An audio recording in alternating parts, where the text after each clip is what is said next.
সবাইকে নমস্কার, সবাইকে জানাচ্ছি আজকে শুভ সন্ধ্যা। দেখো চলে এসেছি ছাদের উপরে। গরমের আবহাওয়ায় ঘরের ভিতরে থাকাই যাচ্ছিল না, তাই ভাবলাম একটু ছাদে চলে আসি।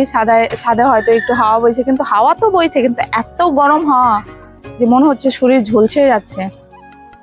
দেখো এই যে এখানে যে গাছগুলো আছে, সেই গাছগুলো আমি লাগিয়েছিলাম। এটা অ্যাকচুয়ালি গাছ না, এটা হচ্ছে ফুলের গাছ। কে কি বলো জানাবে। আমরা বলে থাকি গড়ি ফুল, আবার অনেকে বলে টাইম ফুল। সকাল 10টার দিক ফোটে। অনেকগুলোই লাগিয়েছিলাম, এখন এই কটাই আছে।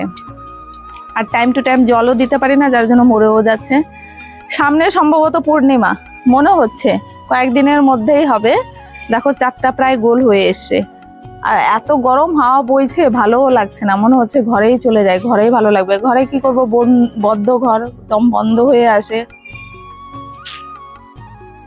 কেমন আছো সবাই জানাবে। বাই বাই, টাটা, শুভ সন্ধ্যা সবাইকে। ভালো থাকবেন, সুস্থ থাকবেন, টাটা।